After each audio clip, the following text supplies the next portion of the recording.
Hello friend, welcome to our channel continue study. Friend, जैसा कि आप सभी को पता होगा कि बीपीएससी 70 का आपका नोटिफिकेशन है वो जारी कर दिया गया है। ठीक है, तो इसमें जानते हैं कि जो बिहार स्पेशल का जो जीके जीएस है इसका क्या महत्व है। इसी जीके जीएस को कवर करने के लिए हम लोग जो एडिटोरिया का ये बुक आता है इसको हम लोग अपने इस चैनल पे कंप्लीट पढ़ने वाले हैं। इसमें आपको ऑब्जेक्टिव प्रश्न दिया हुआ है और इसके 4 विकल्प दिए हुए हैं जो आपके एग्जाम के लिए काफ़ी महत्वपूर्ण होने वाले हैं। तो आज से हम लोग बिहार जीके के लिए इस बुक को अपने इस चैनल पे देखने वाले हैं। आज हम लोग इसका सेट नंबर 1 देखेंगे। सेट नंबर 1 देखने से पहले आपसे एक छोटा सा रिक्वेस्ट है कि अगर आप हमारे चैनल पर नए हैं या आपने अभी तक हमारे चैनल को सब्सक्राइब नहीं किया है तो ऐसे ही महत्वपूर्ण वीडियो पाने के लिए हमारे चैनल को जरूर सब्सक्राइब करें और वीडियो अच्छा लगा वीडियो को लाइक और शेयर करना ना भूलें। तो चलिए आज से हम लोग इस बुक का टोटल जितना भी इसमें प्रैक्टिस सेट दिया हुआ है इसको करेंगे। तो आज हम लोग इसका प्रैक्टिस सेट 1 करते हैं। ठीक है, तो चलिए पहला प्रश्न देखते हैं।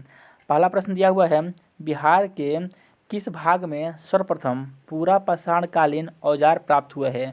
तो बिहार के दक्षिणी भाग में सर्वप्रथम पूरा पाषाणकालीन औजार प्राप्त हुए हैं। तो ऑप्शन ए इसका सही उत्तर हो जाएगा।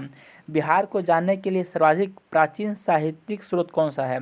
तो बिहार को जानने के लिए ऋग्वेद जो है यह सबसे प्राचीन साहित्यिक स्रोत है। तो ऑप्शन ए इसका सही उत्तर हो जाएगा। बिंबिसार ने मगध साम्राज्य की राजधानी कहाँ बनाया था। जो बिंबिसार थे यह हर्यक वंश की स्थापना इन्होंने किया था और इनकी जो राजधानी थी वह थी गिरिब्रज यानी राजगीर। तो ऑप्शन ए इसका सही उत्तर हो जाएगा। अगला प्रश्न है, मौर्यकालीन नगर प्रशासन में कितनी समितियों का सहयोग प्राप्त था। तो मौर्यकालीन जो नगर प्रशासन थी उसमें आपको 6 समितियों का जो था वह सहयोग प्राप्त था। तो ऑप्शन बी इसका सही उत्तर हो जाएगा। 6 समितियाँ थी और प्रत्येक समिति में कितना 5-5 सदस्य हुआ करते थे। तो टोटल अगर आप पूछेगा कि कितने इसमें सदस्य थे तो टोटल इसमें 30 सदस्य शामिल थे। यह वर्णन आपको अर्थशास्त्र में किया गया है। तो समिति कितनी थी, तो समिति थी 6 और प्रत्येक समिति में 5-5 सदस्य होकर कुल 30 सदस्य हुआ करते थे। अगला प्रश्न है, तृतीय बौद्ध संगीति का आयोजन कहाँ किया गया था। तो तृतीय बौद्ध संगीति का आयोजन जो है यह पाटलिपुत्र में किया गया था। आपको बताना है कि इस समय तृतीय बौद्ध संगीति जब हुआ था उस समय शासक कौन थे। ठीक है, तो मगध का जो शासक था वो कौन था। अगला प्रश्न है, कह रहा है प्रसिद्ध सूफी संत मखदूम शरफुद्दीन यहया मनेरी का दरगाह कहाँ स्थित है। तो जो प्रसिद्ध सूफी संत है मखदूम शरफुद्दीन याह्या मनेरी का जो दरगाह है वो कहाँ पे है, तो यह बिहार शरीफ में है। तो ऑप्शन ए इसका राइट आंसर हो जाएगा। तुगलक काल के समय बिहार की राजधानी कहाँ थी। तो जो तुगलक काल था उस समय जो बिहार की राजधानी थी वह थी कहाँ पे, तो वह थी बिहार शरीफ में, यानी ऑप्शन बी इसका सही उत्तर हो जाएगा। अगला प्रश्न कह रहा है, मिथिला के कर्नाट वंश के शासकों की राजधानी कहाँ थी। तो जो मिथिला के कर्नाट वंश जो थे इनकी जो राजधानी थी वह थी सिमरावगढ़, यानी ऑप्शन ए इसका राइट आंसर हो जाएगा। अगला प्रश्न कह रहा है, इब्राहिम लोदी के शासनकाल में बिहार का वह सूबेदार जिसने सुल्तान के विरुद्ध जो था वह विद्रोह किया था। तो उस सूबेदार का नाम बताना है कि जिसने इब्राहिम लोदी के शासनकाल में क्या किया था, विद्रोह किया था। तो इनका नाम हो जाएगा दरिया खां नुहानी, यानी ऑप्शन सी इसका राइट आंसर हो जाएगा। खिलजी वंश के समय के कुछ सिक्के किस क्षेत्र से प्राप्त हुए हैं। तो खिलजी वंश का समय का जो कुछ सिक्का है यह भोजपुर से प्राप्त हुआ है। तो ऑप्शन ए इसका सही उत्तर हो जाएगा। वह प्रथम मुगल सम्राट जिसका राज्याभिषेक बिहार में हुआ था। तो जो फर्रुखसिया था इसका राज्याभिषेक कहाँ पर हुआ था, तो बिहार में हुआ था। इसे घृणित कायर भी कहा जाता है। तो ऑप्शन सी इसका सही उत्तर हो जाएगा। अगला प्रश्न है, बिहार में सैनिक अभियान आयोजित करने वाला पहला सुल्तान कौन सा था। तो बिहार में सैनिक अभियान आयोजित करने वाला जो प्रथम सुल्तान था वह था इल्तुतमिश, यानी ऑप्शन बी इसका सही उत्तर हो जाएगा। नेक्स्ट प्रश्न है, बंगाल के किस नवाब ने मुंगेर को राजधानी बनाया था। तो मुंगेर को राजधानी किसने बनाया था, तो मीर जाफर ने नहीं बनाया था, मुर्शिद कुली खां इन्होंने भी नहीं बनाया था। तो किसने बनाया था, तो मीर कासिम ने बनाया था। तो ऑप्शन ए इसका सही उत्तर हो जाएगा, मीर कासिम। अगला प्रश्न कह रहा है, बिहार को अलग राज्य के रूप में स्थापित करने के लिए किस राजनेता का सक्रिय योगदान रहा। तो सच्चिदानंद सिन्हा का बिहार को एक अलग राज्य स्थापित करने में इनका महत्वपूर्ण योगदान था। तो ऑप्शन बी इसका सही उत्तर हो जाएगा। नेक्स्ट प्रश्न है, बिहार में व्यक्तिगत सत्याग्रह के पहले सत्याग्रही कौन थे? तो बिहार में जो व्यक्तिगत सत्याग्रह हुआ था, इसके प्रथम जो सत्याग्रही थे वह थे श्री कृष्ण सिंह, यानी ऑप्शन सी इसका सही उत्तर हो जाएगा, श्री कृष्ण सिंह। नेक्स्ट प्रश्न है, पटना में चर्चित सचिवालय गोलीकांड कब हुआ था? तो सचिवालय गोलीकांड जो था यह भारत छोड़ो आंदोलन के समय में हुआ था। तो डेट के साथ बताइएगा तो हो जाएगा 11 अगस्त 1942, यानी ऑप्शन बी इसका सही उत्तर हो जाएगा। नेक्स्ट प्रश्न कर रहा है, बिहार में 1857 के विद्रोह का नेतृत्वकर्ता कौन थे? तो ये तो बीपीएससी का फेवरेट प्रश्न है। ये कौन थे? कुंवर सिंह। तो कुंवर सिंह और राजकुमार शुक्ल, ये बीपीएससी द्वारा बार बार इन प्रश्नों को पूछा जाता है। तो ऑप्शन ए इसका सही उत्तर हो जाएगा। अगला प्रश्न कर रहा है, बिहार में हुआ नूनिया विद्रोह के दौरान कौन सा जिला प्रभावित हुआ था? तो इस समय सारण जिला, उसके बाद से वैशाली जिला और पूर्णिया जिला प्रभावित हुआ था। किससे? नूनिया विद्रोह से। तो इसका सही उत्तर हो जाएगा ऑप्शन सी 1, 2 और 4 सत्य है। अगला प्रश्न कर रहा है, असहयोग आंदोलन के दौरान शराबबंदी आंदोलन में बिहार का कौन सा क्षेत्र प्रभावित हुआ था? तो शराबबंदी आंदोलन में बताना है कि बिहार का जो था वो कौन सा क्षेत्र प्रभावित हुआ था। तो इसका सही उत्तर क्या हो जाएगा? ऑप्शन डी हो जाएगा, यानी एक से अधिक, यानी शाहाबाद, उसके बाद पटना और उसके बाद गया। ऑप्शन डी इसका सही उत्तर हो जाएगा। नेक्स्ट प्रश्न है, बिहार में किसान आंदोलन को प्रसारित करने में महत्वपूर्ण योगदान दिया था? तो बिहार में किसान आंदोलन को प्रोत्साहित करने में यानी प्रसारित करने में महत्वपूर्ण योगदान जो था वह स्वामी सहजानंद सरस्वती का था, कार्यानंद और राहुल संकृत्यान का था, और कार्यानंद का था, यदुनंद शर्मा का था और राहुल संकृत्यान का भी था। ठीक है, तो इसका सही उत्तर हो जाएगा ऑप्शन डी, उपयुक्त में से एक से अभी अधिक, यानी इन सभी का महत्वपूर्ण योगदान था। और सर्वाधिक पूछेगा तो सर्वाधिक क्या हो जाएगा? स्वामी सहजानंद सरस्वती हो जाएगा, लेकिन यहाँ से आपको सर्वाधिक नहीं पूछा हुआ है, तो इसका सही उत्तर हो जाएगा एक से अधिक हो जाएगा। अगला प्रश्न कर रहा है, बिहार में कौमी सेवक दल की स्थापना कब हुआ था? तो बिहार में कौमी सेवक दल की स्थापना 27 नवंबर 1921 में हुआ था। तो ऑप्शन ए इसका सही उत्तर हो जाएगा। मध्यकालीन बिहार में अंतर्राष्ट्रीय व्यापार का मुख्य केंद्र क्या था? तो मध्यकालीन बिहार में अंतर्राष्ट्रीय जो व्यापार था इसका मुख्य केंद्र पटना से भागलपुर था, यानी ऑप्शन सी इसका सही उत्तर हो जाएगा। अगला प्रश्न कर रहा है, बिहार पहुंचने वाला प्रथम यूरोपीय व्यापारी कौन थे?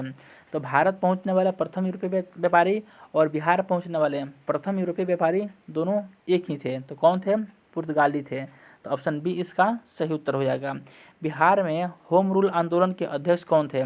तो बिहार में जो होम रूल आंदोलन शुरू हुआ था इसके अध्यक्ष थे मौलाना मजहरुल हक, यानी ऑप्शन ए इसका सही उत्तर हो जाएगा। देशेर का था यानी देश की बात के लेखक कौन थे? तो देशेर का था इसके लेखक थे सखाराम गणेश देउस्कर, यानी ऑप्शन सी इसका राइट आंसर हो जाएगा।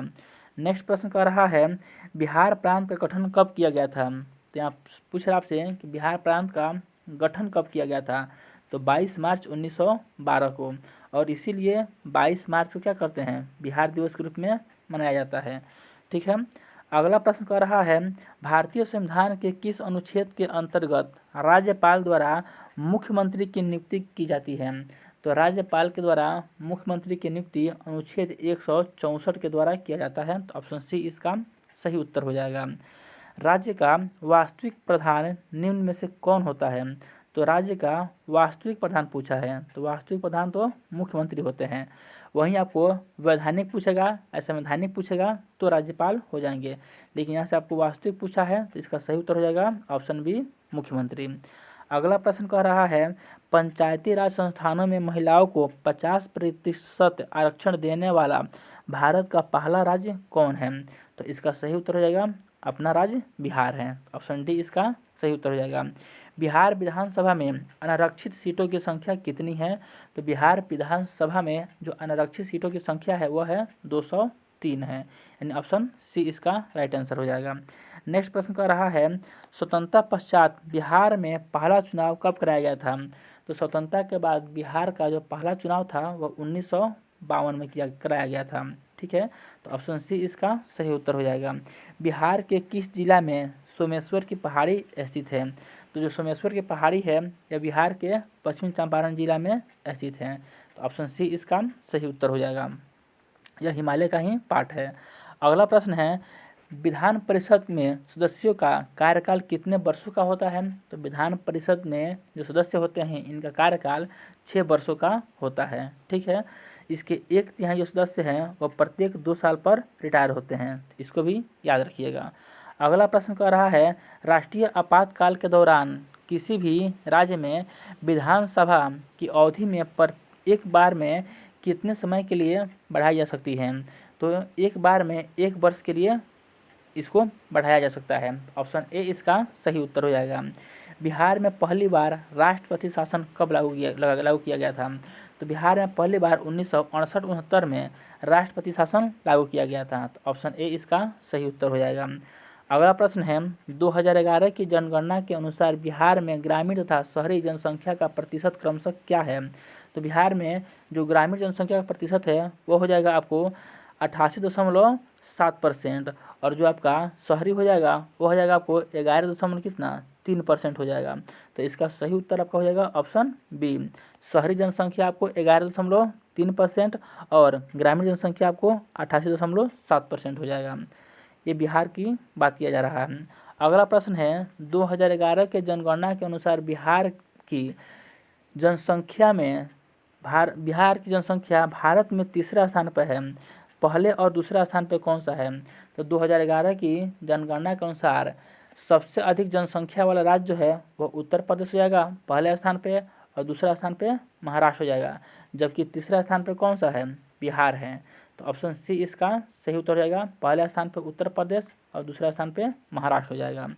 बिहार का पहला दूरदर्शन केंद्र कहाँ स्थापित किया गया था? तो बिहार का पहला जो दूरदर्शन केंद्र था वह मुजफ्फरपुर में स्थापित किया गया था। ऑप्शन बी हो जाएगा इसका सही उत्तर। बिहार में प्रथम चीनी मिल मढ़ौरा सारण में स्थापित किया गया था। तो बताना है कि इसकी स्थापना किस वर्ष हुआ था? तो बिहार के प्रथम चीनी मिल मढ़ौरा सारण में स्थापित किया गया था 1904 में किया गया था, यानी बंगाल विभाजन से 1 साल पहले। तो ऑप्शन ए इसका सही उत्तर हो जाएगा। यह कर्जन का कार्यकाल है। अगला प्रश्न कह रहा है, बिहार का कौन सा जिला पड़ोसी देश नेपाल के साथ सीमा साझा नहीं करता है? जो पूर्णिया है यह नेपाल के साथ अपनी सीमा साझा नहीं करता है। फिर शिवहर है यह भी नहीं करता है, जबकि पश्चिमी चंपारण करता है। तो हमसे पूछा है कि कौन सा जिला है जो सीमा साझा नहीं करता है, तो वह जिला कौन सा हो जाएगा? पूर्णिया हो जाएगा और शिवहर हो जाएगा। तो इसका सही उत्तर हो जाएगा ऑप्शन डी। उपरोक्त में से एक से अधिक जिले हैं जो नेपाल के साथ अपनी सीमा साझा नहीं करते हैं, और वो जिले हो जाएंगे आपको पूर्णिया और शिवहर हो जाएगा। अगला प्रश्न कह रहा है, बिहार के किस क्षेत्र में धारवाड़ चट्टान पाए जाते हैं? तो बिहार के, जिसे ये मैप मानते हैं बिहार का आपका मैप हो गया, तो बताना है कि बिहार के किस क्षेत्र में आपके धारवाड़ चट्टान पाए जाते हैं? तो दक्षिण पूर्व वाले जो क्षेत्र है यहाँ पे क्या आपको धारवाड़ का चट्टान पाया जाता है। तो इसका सही उत्तर हो जाएगा ऑप्शन ए, दक्षिण पूर्व वाले क्षेत्र में। अगला प्रश्न है, बिहार के मैदानी क्षेत्रों की पुरानी कछारी मिट्टी निम्न में से किस नाम से जानी जाती है? जो पुरानी कछारी मिट्टी है इसको हम लोग बांगर मिट्टी के नाम से जानते हैं। तो ऑप्शन ए इसका सही उत्तर हो जाएगा। समुद्र तल से बिहार की औसत ऊंचाई कितनी मीटर है? मीटर में बताना है, तो आपको मीटर में हो जाएगा कितना? 53 मीटर, यानी ऑप्शन बी इसका राइट आंसर हो जाएगा। बिहार राज्य की भू आकृति निम्न में से सामान्यतः किस प्रकार की है? तो बिहार, आप राज्य को देखिएगा, ध्यान से देखिएगा, जैसे बिहार राज्य हो गया तो इसकी जो आकृति है वो लगभग आयताकार दिखती है। तो इसका सही उत्तर हो जाएगा क्या? आयताकार है। ठीक है ना। इसकी लंबाई जो है वह और चौड़ाई देखिएगा तो यह आयताकार रूप में दिखेगी। ठीक है। अगला प्रश्न कह रहा है, कोपेन के अनुसार उत्तरी बिहार की जलवायु किस प्रकार के जलवायु प्रदेश में आते हैं? तो CWG ऑप्शन सी इसका राइट आंसर हो जाएगा। बिहार का अधिकांश भाग निम्न में से किस प्रकार की मिट्टी से आच्छादित है? तो बिहार का जो अधिकांश भाग है यह कछारी मिट्टी से आच्छादित है। तो ऑप्शन ए इसका राइट आंसर हो जाएगा। बिहार के कितने प्रमंडल से होकर गंगा नदी प्रवाहित होती है? तो बिहार के कुल 7 प्रमंडल से होकर गंगा नदी प्रवाहित होती है। और वहीं पूछेगा जिला कि कितने जिले से प्रवाहित होती है, तो जिला की संख्या कितना है? 12 है जिससे गंगा नदी प्रवाहित होती है। और पूछेगा सबसे अधिक किस जिला से गंगा नदी प्रवाहित होती है? तो सबसे अधिक 99 किलोमीटर किस जिला से? तो पटना इसका सही उत्तर हो जाएगा। ठीक है, तो यहाँ से परमंडल पूछा है तो इसका सही उत्तर 7 हो जाएगा। अगला प्रश्न है वो रहा है ककोलत जलप्रपात बिहार के किस जिले में स्थित है? तो ककोलत जलप्रपात जो है यह बिहार के कहाँ पे है? नवादा जिला में स्थित है। ठीक है, ककोलत नवादा जिला में हो जाएगा। निम्न में से कौन सा जल कुंड राजगीर में स्थित नहीं है? बताना है कौन सा जल कुंड जो है वह राजगीर में स्थित नहीं है। तो लक्ष्मण कुंड जो है यह राजगीर में स्थित न होकर कहाँ पर है? यह मुंगेर में है। तो ऑप्शन सी इसका सही उत्तर हो जाएगा। इसके अलावा जो आपका मखदूम कुंड है यह राजगीर में है। उसके बाद से सूर्य कुंड और गोमुख कुंड यह भी आपका राजगीर में स्थित है। तो लक्ष्मण कुंड यह राजगीर में स्थित न होकर मुंगेर में है। अगला प्रश्न है और आज का इस सेट नंबर 1 का अंतिम प्रश्न कह रहा है दिया हुआ है बिहार के किस जिला को मक्का का घर कहते हैं? ठीक है, तो वह जिला कौन सा है? तो बेगूसराय जिला जो है इसे बिहार में मक्का का घर कहा जाता है। तो फ्रेंड यही आपका सेट नंबर जो 1 था इसका हमने बिहार स्पेशल का जो जीके है इसके 50 प्रश्नों को देखा। ये वीडियो आपको कैसा लगा कमेंट जरूर कीजिएगा। वीडियो अच्छा लगा वीडियो को लाइक और शेयर करना ना भूलें। तो आपने अभी तक हमारे चैनल को सब्सक्राइब नहीं किया है तो ऐसे ही महत्वपूर्ण वीडियो पाने के लिए हमारे चैनल को जरूर सब्सक्राइब करें। तो चलिए मिलते हैं अगले वीडियो में, तब तक के लिए आप सभी को जय हिंद।